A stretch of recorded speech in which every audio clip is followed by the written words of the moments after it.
Hello again, friends. Today we are going to be working on this notes page that goes along with the introduction to our 1-point perspective project that we will be starting the next art time.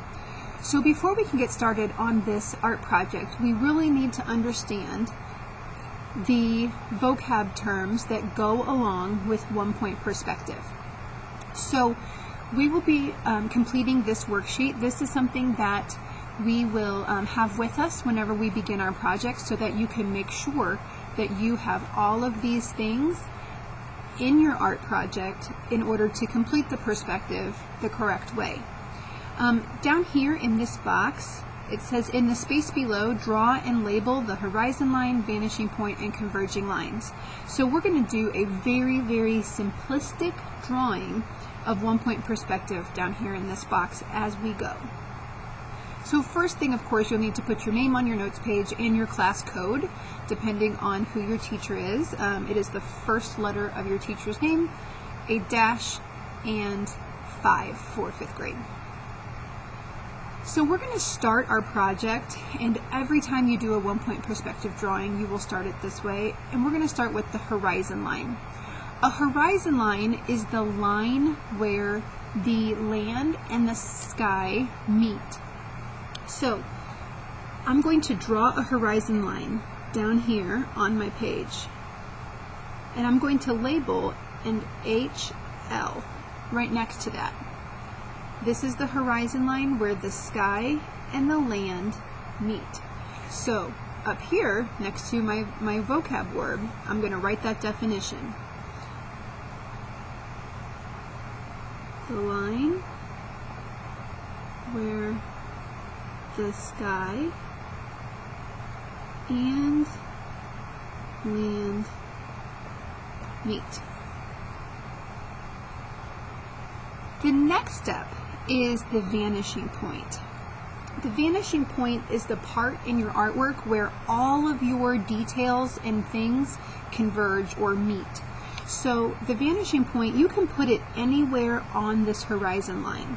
It doesn't matter where it goes, but it has to be on the line. It cannot be above and it cannot be below. So I'm going to put my vanishing point right here. Make it a little bit bigger so everybody can see it. And right above that, I'm just going to put a VP for vanishing point. And for the definition of vanishing point, we're going to write the point on the horizon line where all our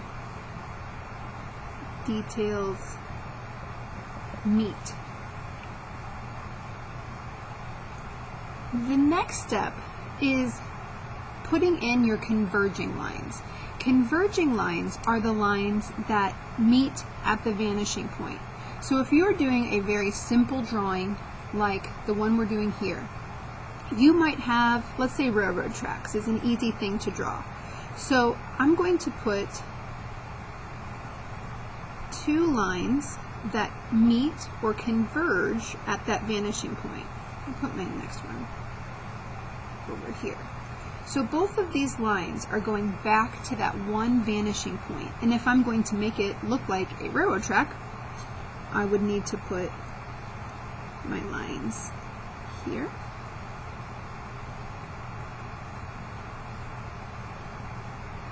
And as things get farther away, they get closer together and they also get smaller.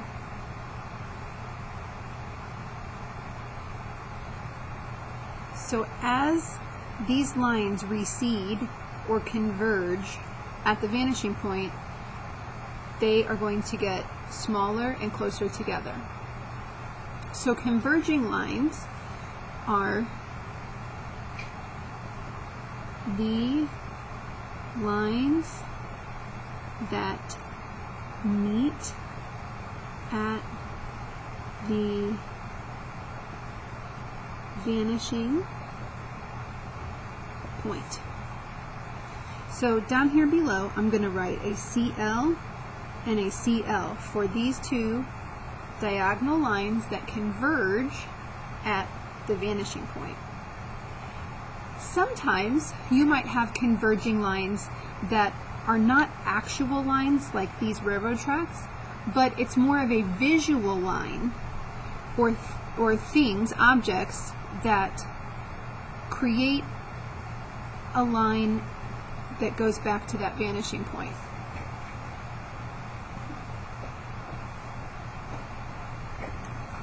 Sorry about that, had to turn the light back on. So creating a visual line, we could do something like trees. So I'm going to put trees that recede back into the distance, and I'm going to put a dashed line because this is where the top of my trees are going to go. And if this was my actual drawing, I would erase this line. This would not actually be there. But that's going to help me know where my trees are going to go. So let's say I'm going to put a few trees. And the tops of my trees are going to go right on this line. And of course, they're going to get smaller as they go back in the distance.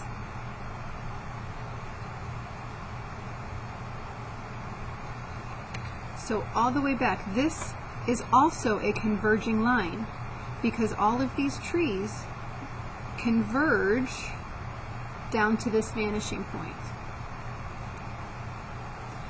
The last word here is perspective.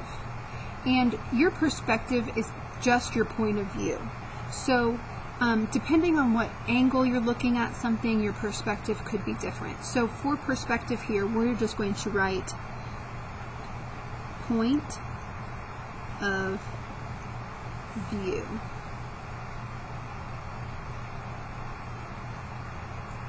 So once we have completed this drawing, this is going to, and these notes, this is going to be something that we use when we begin our actual art project so that we can reference and make sure that we have all of these things and that we understand what they do and why.